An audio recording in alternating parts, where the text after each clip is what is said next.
ibiduteye ubwoba ntibiduca intege, umwijima utuma tutareba imbere iyo tujya. Ubwo bimeze bityo nzi neza icyo Imana yavuze ko kuko ari. Mwaramutse bene data, Kristo Yesu nakuzwe. Tunejejwe n'Imana mu mitima yacu muri iki gitondo ko tubyutse duhumeka umwuka w'abazima. Imana ibishimirwe kandi ikabiduhaye umunsi mwiza. Ni mwene so umuvugabutumwa Ernest ugusuhuza. Turi mu cyumweru n'ubundi cyo kugendana n'Imana, aho turi kuganira ku ijambo rikomeye ry'uburyo umukristo, uburyo umuntu uri ku isi ugihumeka yagendana n'Imana. Ukajya ugendana n'Imana utarapfuye bataragushyinguye, ahubwo uriho. Hari ibyo twita kwitaba Imana tukiriho, ukaba umufatanyabikorwa n'ijuru kandi ukiriho. Mu by'ukuri kubizera ntabwo umuntu apfa, ahubwo umuntu arimurwa. Igihe cyo kuva mu isi kikazagera ukimurwa, ariko kandi mu ijuru warahabaye, ukahategekera, ukahatura, ukahasengera, ukaharira, ukahambarira, ukaharamira. Kugendana n'Imana. Nguhaye ikaze muri iki kiganiro. Ejo twaganiriye kuri topika cyangwa insanganyamatsiko ivuga ngo iyo umuntu agendana n'Imana imuha umugisha, ikamuhindura umugisha, akaba umugisha, agatanga umugisha, ibyo akora byose bikaba umugisha. Aho anyuze hakagira umugisha, n'aho atuye n'aho akorera. Abana be bakaba umugisha, abuzukuru, abuzukuruza, ubuvivi, ubuvivure. Nakubwiye ukuntu Aburahamu yubashye Imana, Imana ikamuha umugisha, uwo mugisha ukagera kuri Isaka. Bibiliya itubwira iki? Aburahamu na Sara bamaze kwitaba Imana, bamaze kubashyingura, Isaka cyangwa Izake cyangwa Isaka yagize umugisha Imana yari yarasezeranyije se, kuko se yagendanye n'Imana akayumvira. Nakwigishije ukuntu yavuye muri Uri y'Abakaludaya. Bisobanura ko kugendana n'Imana ari ukwisiga, ugasiga kamere yawe ya kera, ugasiga imiterere y'imiryango y'iwanyu, iby'abega n'abatsobo ukabisiga, ugasiga amoko, ukaba umuntu muzima uhindutse. Ibi rero Aburahamu yarabyubahirije, Imana iramunezererwa, imuha umugisha, iramubwira ngo ubwoko buzagukomokaho buzangana n'umusenyi wo ku nyanja cyangwa inyenyeri zo mu kirere. Byari bigiye gutangirira muri Isaka wari usigaye, yisanga ageze i Bufilisitiya, mu ntara y'Igerari. Aho ngaho niho yafukuye amariba abiri nakwigishije ejo, iriba ryitwa Eseki ndetse na Sitina. Ayo mariba yaranzwe no kuba amariba y'intonganya, y'inzangano, kuko aho hose uwitwaga Abimeleki wahayoboraga, ndetse na Ahuzati na Fikori, umwe ari PSF cyangwa umukire, abacuruzi, inshuti y'umwami, undi ari umusirikare ukomeye, befuriwashije abandi bashumba bo mu gihugu cy'Ubufilisitiya barwanya ba Isaka cyangwa Isaka. Uko gushyamirana rero gutuma Isaka abona abuze amahoro, akimuka. Nubona hari ibintu bikubujije amahoro by'ibyaha, jya wimuka ku iryo riba. Ntabwo wasenga Imana uba ku iriba ry'intonganya. Va mu iriba ry'intonganya no gutukana no gusebanya, wimuke ufukura ahandi. Ntabwo wanezeza Imana uba mu iriba ry'urwango n'inzangano n'amacakubiri. Ngo ajya gufukura iriba ryitwa Rehoboti, abo naryo ntibaritonganiye, ntawe umurwanyije, niko Bibiliya yatubwiye. Aryita Rehoboti, ngo aravuga ngo Uwiteka dutuje ahagutse. Umukristo akwiye gutura ahagutse. Ibyo rero nabikuganirizaga ejo nkubwira ukuntu umugisha wa Aburahamu, Imana yahaye Aburahamu, watumye Abimeleki, Ahuzati na Fikori baza kureba Isaka, bizaniye kontara. Nakwigishije ko iyo wakiranutse ukagendana n'Imana, abakurwanyaga baza kukureba bazanye amasezerano, aribo banayiteguriye, bagusaba kugusinyira gusa, kandi en faveur de toi, ukabasinyira mu nyungu zawe, ngo twabonye ko Uwiteka aba kuri wowe, tubona ko umwuka w'Imana uri kuri wowe. Haleluya. Dutekereza ko wazadutera, none tuzanye amasezerano ngo dusinyire kutazadutera. Iyo wakiranutse ukagendana n'Imana, abantu bagusaba kujya kubakorera. Iyo usenze ukagendana n'Imana igihe kiragera gusaba akazi ukabivamo, ahubwo abantu bakajya bagusaba kujya kubakorera. Gusaba aho wigisha ukabivamo, ahubwo abantu bakajya bagusaba kujya kubigisha. Ndakuraritse muri uyu mutsima wa buri munsi uzawugiriramo umugisha cyane. Warateretaga bakakwanga, ariko kuko wayobotse Imana ugakiranuka ukagendana n'Imana, abantu batangira kugusaba ko wabakunda. Umuntu akakubwira ati ngewe wanyemerera ukankunda. Iyo ugendanye n'Imana wari uzi ko nta wagukunda, Imana iguha umukunzi. Iyo ugendanye n'Imana amanota yari yarakwanze arakuyoboka nawe ugatsinda. Iyo ugendanye n'Imana uburwayi bwananiranye Imana irabukiza. Nguhaye karibu musanganyamatsiko y'uyu munsi rero ivuga ko iyo umuntu agendanye n'Imana akayumvira kandi akayizera, Imana imufasha kugera ku ntego y'urugendo rwe. Biragatsindwa kujya mu rugendo ntugere ku ntego y'urugendo. Abahanga bavuga ko iyo wicaye muri kwasiteri Nyabugogo ijya Nyagatare mu Mutara, ngo amaso yawe uba uyahanze ku muyobozi w'urwo rugendo w'ikinyabiziga. Niko abahanga bavuga, kuko uwo mushoferi niwe Imana ibishyizemo ububasha bwo kukugeza i Nyagatare. Ariko mu yandi magambo, Imana ibiri mu kazi ibiyoboye uwo mushoferi. Kwizera rero uwagutumye muri mission ukagendana nawe bituma abasha kugushoboza kugera ku ntego y'urwo rugendo. Imana ishimwe. Niba aho i Nyagatare ugiye kwiga, shyira ibyiringiro ku Uwiteka. Niba aho i Kigali uhiga, shyira ibyiringiro ku Uwiteka. Niba uri mwako kazi, shyira ibyiringiro ku Uwiteka. Iyo ugendanye nawe ukiranuka ukamwizera ngo agushoboza kugera ku ntego y'urwo rugendo. Fata Bibiliya yawe tubirebe mu gitabo cyo Kubara ibice 14 ku murongo wa 6.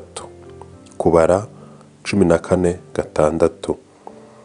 Kubara 14:6 dusome mu izina rya Yesu. Yosuwa mwene Nuni na Kalebu mwene Yefune bari mu mubare w'abatase icyo gihugu, bashishimura imyenda yabo. Babwira iteraniro ry'Abisiraheli ryose bati, igihugu twaciyemo tugitata ni cyiza cyane. Niba Uwiteka twishimira azatujyana muri icyo gihugu, akiduhe kandi ari igihugu cy'amata n'ubuki, akira ijambo ry'Imana. Ahangaha aba bagabo bari boherejwe gutata igihugu bajyamo cy'isezerano cya Kanani. Bagenda bahagarariye imiryango 12 y'Abisiraheli, harimo Yosuwa na Kalebu. Hari ijambo rivuga ngo Imana yatoranije abaswa kugira ngo ikoze isoni abiyita abanyabwenge, gitoranya abanyantege nke kugira ngo ikoze isoni abakomeye. Nkubwiye ukuntu aba bagabo bari inzahare kera, nkakubwira ibya Yosuwa ukuntu Imana yagiye imukuza. Imana ikoresha abantu, igakomeza abantu yahamagaye, ntabwo ihamagara abakomeye. Niba wiyumva ko ushoboye rwose nta kimana izakorana nawe. Niba wiyumva ko uri umuhanga nta kimana izakorana nawe. Yosuwa mwene Nuni ngo yari umuntu uciriritse, atarabona amavuta y'umwuka wera, aribwo bukira, ariyo soko yo kubaho. Iyo ugize amavuta y'umwuka wera ukagira ijambo ry'Imana muri wowe, Imana iba yakuzahuye. Bamwita Hose, yahindurirwa izina aba Yosuwa. Uyu nawe Kalebu mwene Yefune we nta nubwo rwose yari ari mu basezeranyijwe igihugu, yazanye n'Abisiraheli aziramo gutyo, Mukenazi.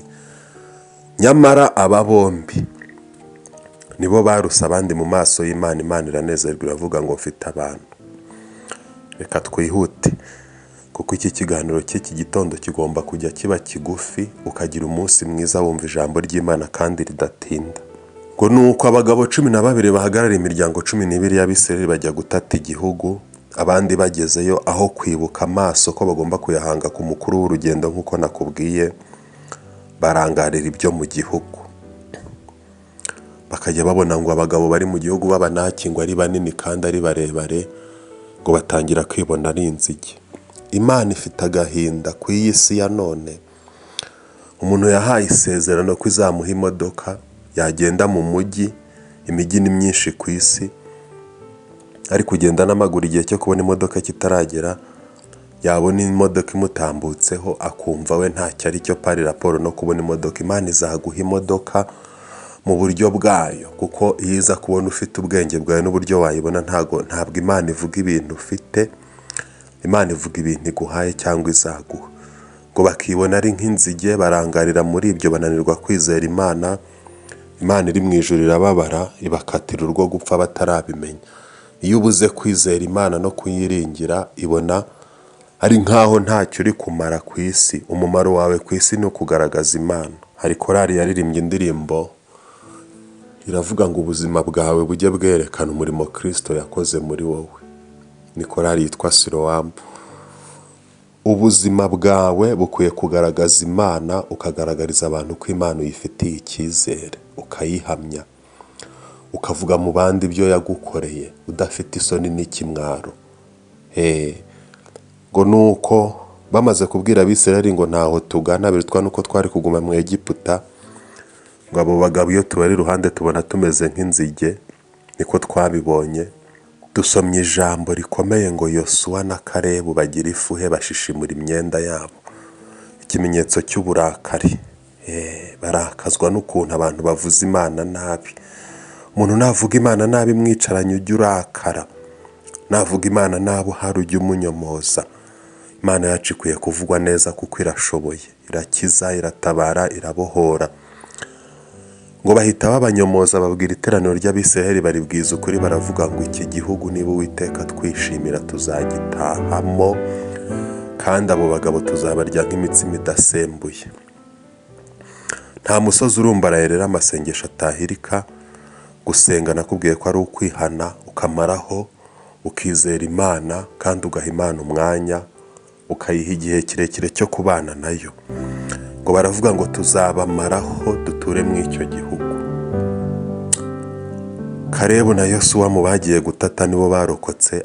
Umuntu utizera Imana ngo ayiringire ayikiranukire, ajya apfa nabi, agasaza nabi, akarangira nabi, iherezo rye rikaba ribi. Kuko iyo utizera Imana ukora ibyaha, iyo utizera Imana ntusenga, iyo utizera Imana ntiwita ku byo wategetse ari byo jambo ry'Imana. Bibiliya ikambwira ngo ubwo nzita ku byo wategetse nibwo ntazakorwa n'isoni. Imana ishimwe. Waba udukurikiye muri iki gitondo cyangwa uyu munsi, bitewe n'igihe wumviye uyu mutsima wa buri munsi, ukumva wifuje kudakorwa n'isoni. Ibanga ryo kudakorwa n'isoni ni ukugira kwizera Imana. Ibanga ryo kudakorwa n'isoni ni ukugira kwihana ukamaraho. Ibanga ryo kudakorwa n'isoni ni ukugendana n'Imana. Intego y'aho ujya n'Imana yishinzwe nukemura ibyo, iragutsindira abanaki b'inzara, iragutsindira abanaki b'ubushomeri, iragukubitira abanaki b'uburwayi, iragushyirira hasi abanake nubwo ubona barumbaraye, irakugeza mu masezerano kubwo kuyizera. Wari waratakaje kwizera Imana, none wumvisha uyu mutsima, wumvisha ugukanguye, ukubyukije. Zamura ikiganza tugusengera aho uri, kuri fone yawe, kompiyuta n'ahandi. Wari warabuze kugirira Imana icyizere mu buryo bwinshi butandukanye, bituma ugwa mu byaha bitandukanye. Turagusengera. Waba wari utarakira Yesu nk'umwami n'umukiza wawe, ukumva ufashijwe n'iri jambo, nawe turagusengera. Uzajye no ku rusengero rukwegereye, bakwandike, bakubatize, wibere umukristo, kuko kubana na Yesu ni byiza. Umuntu aba agenda mu isi ariko no mu ijuru agendayo. Umuntu aba ategekera mu isi ariko no mu ijuru ategekayo. Ngwino tukubohoze, ngwino tugusengere, wambara imbaraga. Waba ufite abanaki b'inzara, waba ufite abanaki b'ubukene, waba uba muri ya nzu nakubwiye imeze nka burenda ishaje, waba ufite abanaki batandukanye b'uburwayi, waba urwaje umuntu, waba ufite abanaki b'urubanza, karibu mu isengesho. Izera Imana. Icyo kibazo wari ufite tugiye gusenga Imana igikemure. Uwiteka Mana Nyiringabo, uyu mwene data yumvishe ijambo ryo kwizera no kugendana nawe, ukamugeza ku ntego. Yemeye kwihana, yemeye kukwizera, yemeye kwisubiraho yari yaracitse intege, akizera isi, akumva ko iby'isi ari byo bikora.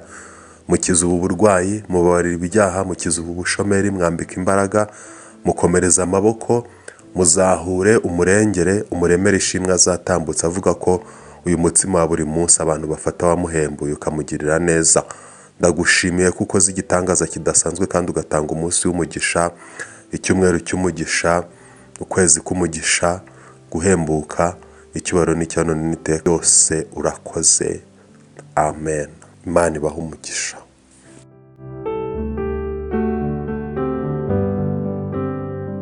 Jambo Imana ivuga maze ngo rihere,